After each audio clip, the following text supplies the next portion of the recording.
Yes, we have patient Wayne Green, my friend, Dr. Lynn Horowitz. I do refer to him as a man with a brain on fire.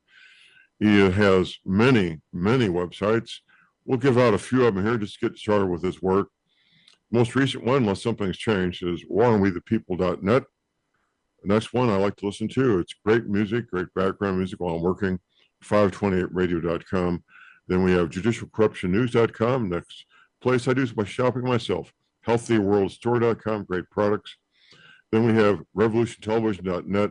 And last but not least, medicalveritas.org. Good morning, Doctor.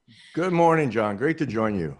Well, sir, every week the world changes in ways we don't necessarily expect. I just found out 2 days ago that the National Institute of Health approving the latest and newest mRNA COVID vaccine was done without the knowledge or consent of Bobby Kennedy Jr., and he's fired the 2 women responsible for it, his chief of staff and a deputy chief of staff. That's good news, isn't it? Well, the concern that he's raising about the vaccinations is a fantastic concern, but I'm a stickler for honesty and complete disclosure with regard to the risks and the dangers. And what's missing from my perspective, John, is the connections between what Tulsi Gabbard has just done with regard to exposing the CIA, Brennan, Clapper, and the Obama administration with conducting what she called a treasonous conspiracy. And I have some objections to that too. I don't understand. I'll explain that in a minute. But please.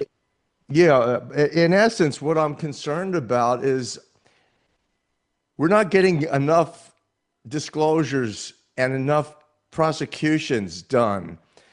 It's kind of like I'm antsy and irritable about the fact that we don't see any prosecutions. We haven't seen really an indictment other than Tulsi Gabbard's. And with regard to Kennedy's position, as I mentioned last week on the show here, and just a couple days ago, I produced and published online in various venues the whole expose with regard to Epstein and his connections to the deep state and the deep state's cover-up of Epstein's connections to the bioelectronic technologies that were advanced at Harvard and MIT with financing by Bill Gates and Epstein's entire entourage.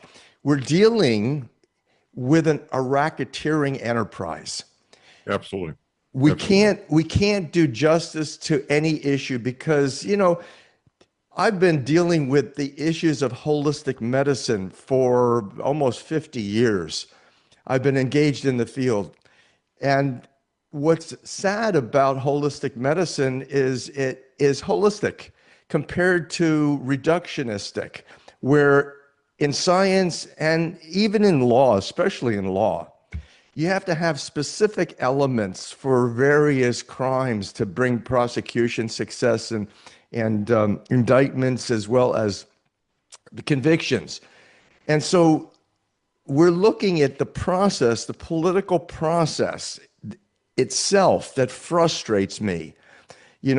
I've mentioned before that I'm the king of impatience. I'm impatient, and I'm also aggravated because as a prophet, I'm always 15 years ahead of my time. You call me you describe me as a man with his brain on fire. Well, that's actually true. I have to suffer with that. The intelligence that goes on in my brain it's almost always accurate. And I always predict things that always come true, but I'm always 10 to 15 years ahead of my time. So it's extremely frustrating. Like every other prophet throughout history, they're always frustrated. So I share that bias with you so that, anybody that's reasonable, who's patient, is probably not where I'm at. And I'm very impatient with regard to what's happening with Kennedy. For example, Kennedy was a latecomer to the whole vaccine issue. I don't hold that against him because he was doing outstanding work and still is doing outstanding work with Children's Health Alliance and the whole environmental cleanup issue. So I applaud Kennedy. I've recommended Kennedy. I've tried to even meet with Kennedy.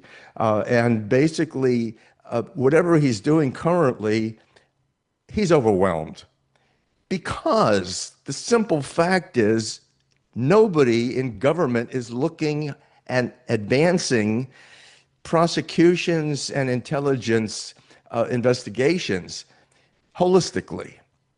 It's piecemeal. And in piecemeal, you get a chance to really undermine the entire process, gives the adversaries an opportunity. Let me give you specific examples here. Please. So yesterday, Tulsi Gabbard basically released a bombshell indictment with hard, cold evidence that the mainstream media is really not even addressing adequately. In fact, they're very judgmental and critical. And the only news sources that actually are covering it are OAN, Fox, as well as Newsmax.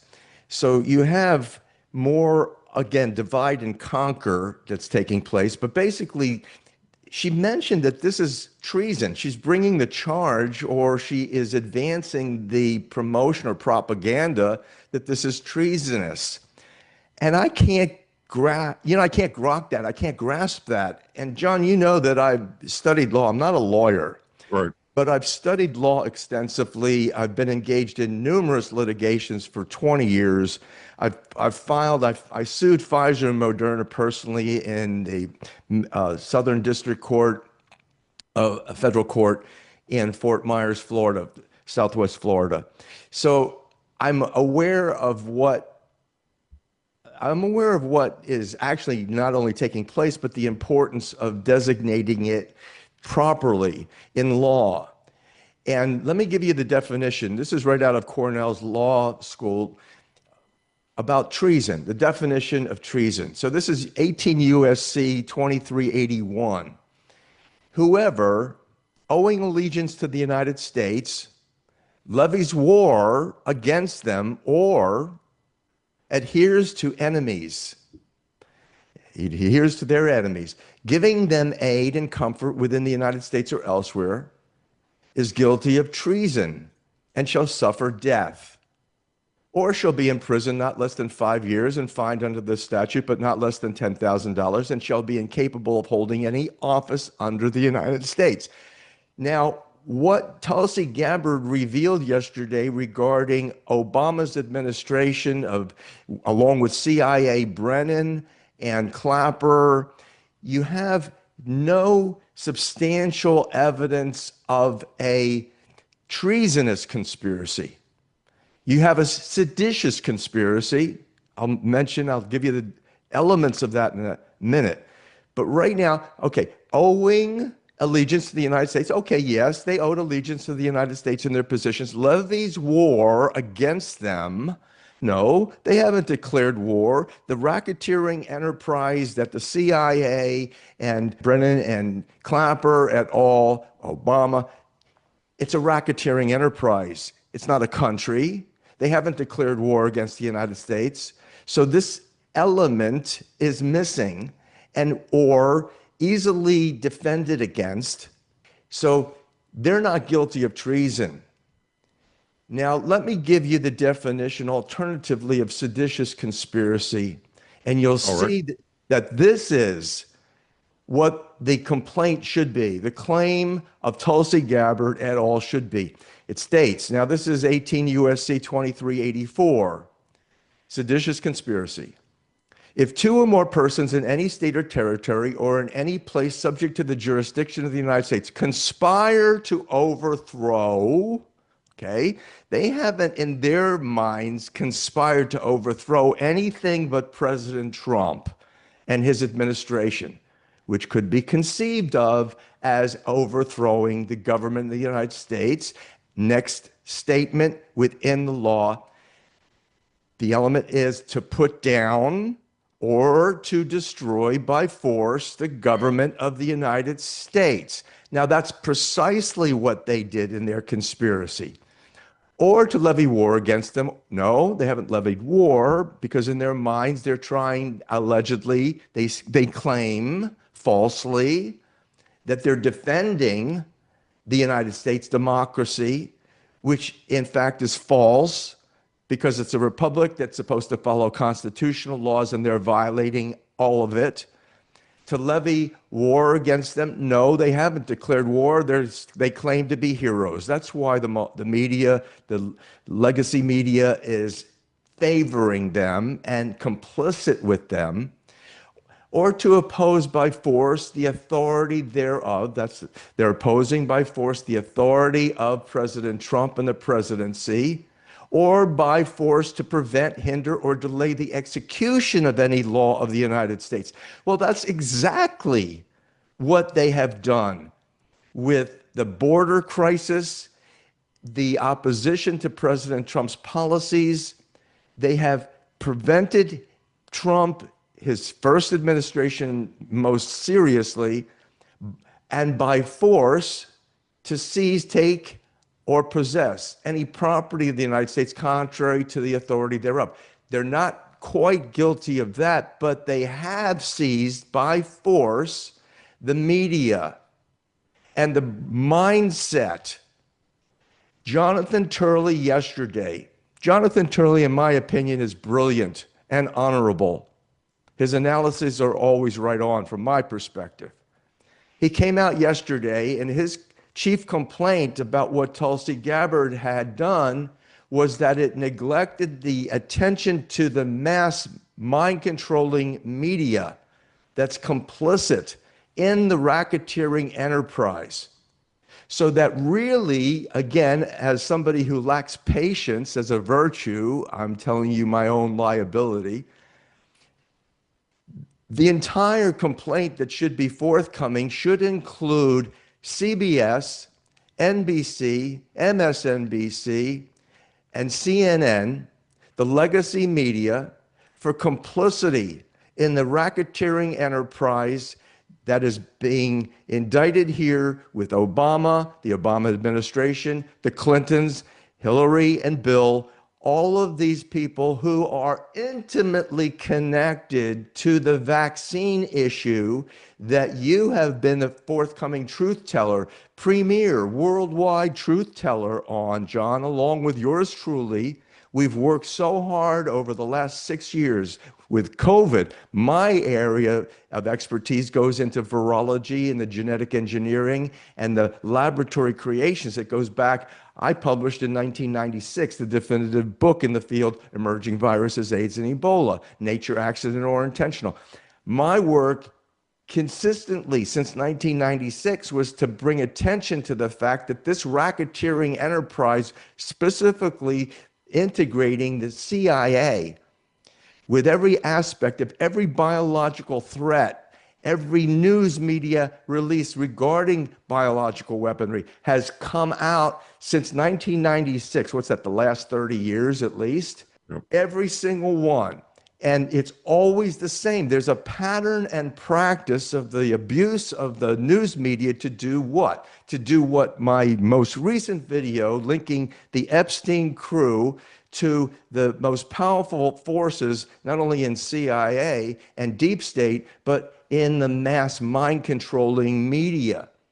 So this is what, in my opinion, we have to look at Jesus's counsel to come out of the insanity, the hypocrisy, and in the book of Revelation, it talks about sorcery, pharmacopoeia, pharmaceuticals that cast magic spells along with the sorcery. The magic spells that they're casting is through the complicit media.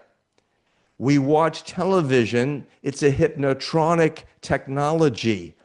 It's classically in medicine, hypnosis is defined as the relaxation coupled with a clear channel of communication. And that's exactly what you have when you're sitting in front of a television boob tube and basically getting integrated into the the propaganda. That's all it is. It's mind control. Now, that integrates with the most pressing issues on the face of the planet today. It's artificial intelligence, it's robotics, and it's the Neuralink connection to the vaccinations. the vaccinations that carry the nano, tiny, minute, goes into the blood, neurological, affects the nerves, nano, neuro, biology, biological functioning, physiology, metabolism, pH, chemistry, body chemistry, all of that. Nano, neuro, bio, electronic. Now you're integrating in really some serious matters, because now we have a whole understanding from science that even DNA itself is regulated. All the chemical reactions taking place associated with DNA, cellular upregulation or DNA expression, where it uplifts the entire human being. It creates not just the proteins, but the energy. It's all what's called epigenetics. It's all energy associated. So bioelectronics, now you engage in everything that you subscribe to. John, your advertisers support this whole concept of energy medicine. We are energy. We actually are the music, and music is energy. Vibration is energy. Negatively charged pH, alkalizing, restoring, rejuvenating electrons are energy. And so this whole concept, nano, neuro, bio, electronic technologies in the vaccinations that you're talking about. You're raising the issues of the mRNA vaccinations, and Kennedy's now supposed support even for some modifications, supposedly safer vaccines. I don't buy it in the least, because it's consistent with insanity, hypocrisy. And that's what Jesus said, come out of that lunacy. Get into reality. What's the reality? Especially in one nation under God. It's God's presence. It's the Holy Spirit power of love that does all the healing, always has, always will, and always does. This is the reality. We've got to come out of this hypocrisy that's basically a racketeering enterprise.